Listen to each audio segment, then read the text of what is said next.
Uh, Weight loss. What I found is very easy to gain weight. It's extremely hard to lose it. um, and I lost. Let's see, from 2004 to the present. I went from like 195 down to.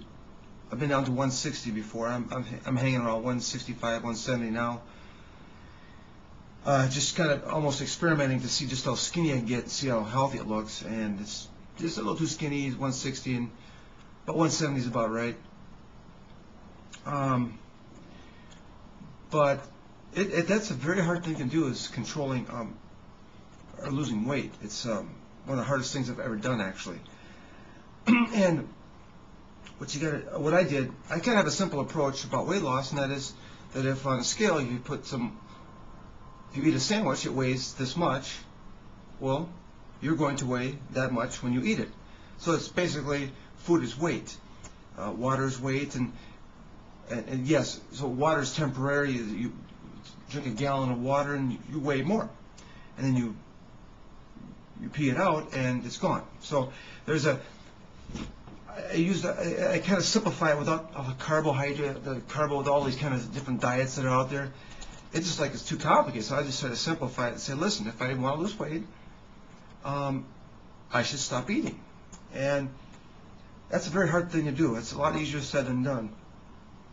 I was working out for a while and to try to lose some weight from like 185 down. It was try some different approaches. And working out, you would think that would lose weight. Well, every time you work out, or I worked out, I needed nourishment to compensate. For some reason, the hunger urge kicked in, and I ate, and it seemed like I overate so that I couldn't lose weight. So I was gaining muscle mass, yes, true, but I wasn't losing any weight. So I eventually stopped working out to control my diet better, and that started working. And I would eat just one meal a day, and I'd try to make it at night if I could do it. And it's very hard to do. Let me tell you, controlling that beast, the hunger beast. I guess it's kind of like an addiction. That it's a natural addiction. To be addicted to food is very natural. So to beat it, I guess I could say that I beat an addiction. I beat a natural addiction, and really, it's so hard to do. It's unbelievable. But eventually, I think I went. Well, I tried to go an entire day without eating, and I did it eventually. But boy, that is really difficult. Just the hunger beast. It just so driving. And eventually, I got down to 160, and at some point in there, I was able to go an entire day without food. And it was like the finish line, almost being able to do that. So like almost being able to tame the beast. So that since then, I've been just on a normal diet since then. I usually just eat one meal a day, but it's a fairly big one to, I'm hanging between 160 and 170, 165 and 170. But I can go an entire day without, now that I've tamed the beast, I can go an entire day without food if I put my mind to it. I don't do that. I mean, I was almost more of a curiosity than can I do it. When I was gaining weight back up to 170, I thought, oh gosh, this is going to get bad where I can't control it.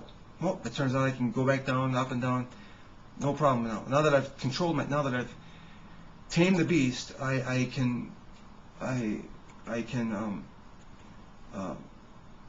am under control. So it helped getting a scale during this time to start the weight loss. That helped tremendously, actually. I don't know how I could have done it without it, but just to analyze the intake of food, and what I've noticed is that if I go eat a buffet, yes, I'll gain 3 pounds that day, and I'll excrement it out, crap it out the next day. But what there is when you eat a big meal, there's an immediate effect of eat and then crap it out, but there's a delayed effect of like 4 or 5 days in which you actually gain. It's a mysterious weight gain that your body seems to hang on to nutrients, and it feels the effects on the scale about 4 or 5 days later. And it's the same thing with the fasting of a day. There is this weight loss immediate, but there's also a mysterious 4 or 5 days later you have another weight loss, and it's like a mysterious thing. It just shows up on the scale. And the same thing when I said weight loss, you eat a sandwich or things weight. Well, I've noticed that. By the way, I pretty much eat anything I wanted to during my weight loss. I just don't eat as much of it. But I have found that sugar, candies, sugar items do have that. They may not weigh that much, but there is that 4-day delay where you sort of notice that sugar item kind of kicked in for the weight loss, that mysterious weight loss 4 or 5 days later. So, and other than sugary items, I really didn't think about, starchy items, potatoes, whatever. I just ate whatever I wanted. It just minimized the quantity. And I think it was a good philosophy. I think everybody's got their own way of doing it, and I just wanted to express how I did it. And maybe it'll work for somebody else out there. I realize, that everybody's got their own way of doing it. 1 second. I also feel that they say that scientists are saying that weight loss, being skinny, could actually make you live longer. And I'm not sure if it's along that road, but it seems like there's something spiritual going on with weight loss. I know that working out is good for the soul. It's good for the spirit. That's why I do it. And by the way, when I got skinny, I started working out again to get the muscle mass, get some form going. I was just looking way too skinny. Anyways, but I think somehow that the weight loss, the starvation thing, almost is some kind of spiritual benefit from that. And I'm not really sure if I've heard anybody else say that before, but it just seems like there's something more